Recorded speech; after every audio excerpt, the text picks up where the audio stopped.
think that museums and archives can advance beyond traditional modes and methods of digital tools by trying them out. Actually, by trying different digital tools out. For example, at the Old Capitol Museum, I don't think that we would have toyed with the idea of getting iPads for a new exhibit if we didn't have a student interested in making a website that was accessible to an iPad, or that could be shown on an iPad, and that was really interested in working with the tools. And then we just thought that might be a great idea for another exhibit, like down the road. And so incorporating new tools, trying them out as much as possible, being open to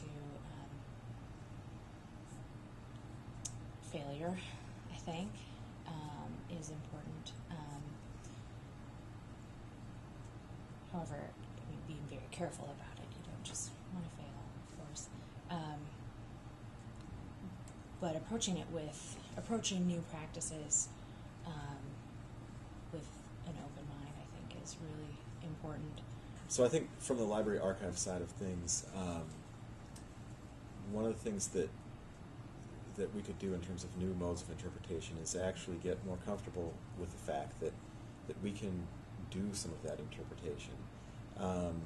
That rather than just sort of being a place where we absorb all this stuff so that others can use it, which we will still do, we can recognize the fact that we've developed these really large, very complicated databases, collections of information about historical resources, about books, about archive collections, and that we can interpret that. We can step back from the individual pieces and look at the mass of information that we've put together over many, many decades and start to analyze it and interpret it, which I think would then possibly open up new ways to understand the things that we have. I think also, allowing users to participate in the archives and giving them ways to tag and comment, even upload their own historic images from the university, say, or whatever, but to make it more of a two-way street than it has been traditionally. Absolutely. Yeah. I know the Old Capitol Museum was inspired by the Civil War Diaries project to offer QR codes to the user to visit the library's website to interact with the digital version of the diary, and I think that's a fantastic idea. I think visitors can then take ownership of a piece of history, and so definitely, if there's we can continue to combine the traditional and the new digital tools that way, where we engage the visitor, because, like you said, we have this mass of information, and the more that we can make it accessible is great.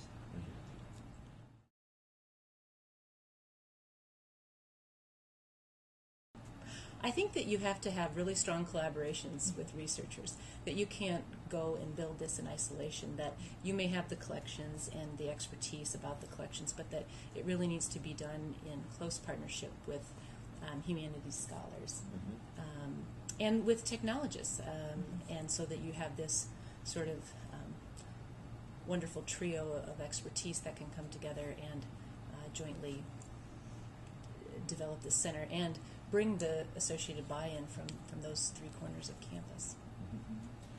I think one of the things about the process that's really great is that it is within the framework of existing institutions, but it's a way to bring people together around an idea, project, a concept that didn't always happen in the past, whereas now just the whole concept of a research center, you have to have people with different skills and different backgrounds coming together to work on a common project. And that's the sort of thing that we talk about a lot. But going through the process of setting up a center, it actually doesn't. You have to have people coming together, or else it just won't work.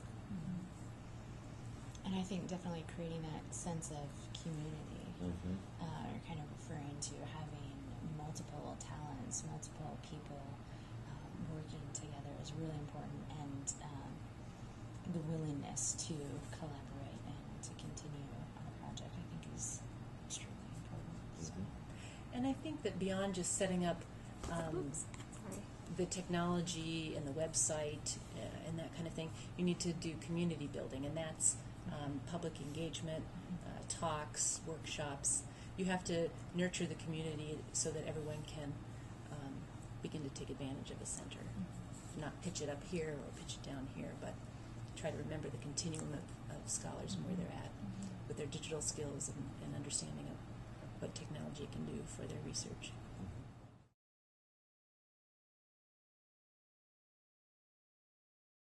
From my vantage point in special collections, and I think from a museum perspective as well, we're dealing with non-traditional scholars and people from outside established professional ranks all the time.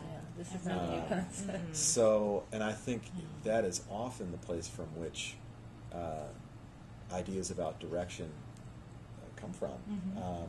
And in many ways, we're thinking about various types of audiences when we're developing programs, when we're thinking about the collections we're building, let alone, how we're going to take advantage of new tools and techniques. I think, even mentioning something as simple as QR codes, we're doing that for non-professionals, more than anyone else. But it's a way in which a practice can come along that gets incorporated into what we do. Coming from a museum standpoint, working with various community partners to offer their knowledge and to kind of guide projects. I feel we have to acknowledge that they're in their own professional right or rank.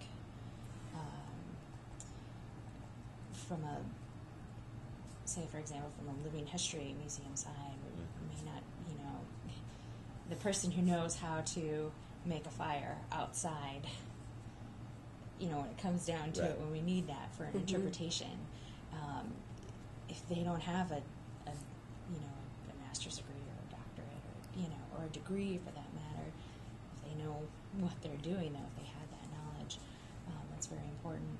I think that established professional ranks, those in those ranks, are already doing things to draw out non-traditional scholars and sort of see what sticks. I think with Greg's Civil War project and putting up diaries for public transcription, that engaged a public that I didn't know. I mean, I knew that Civil War folks were enthusiastic, but I did not know that someone would individually transcribe 400 pages on her own.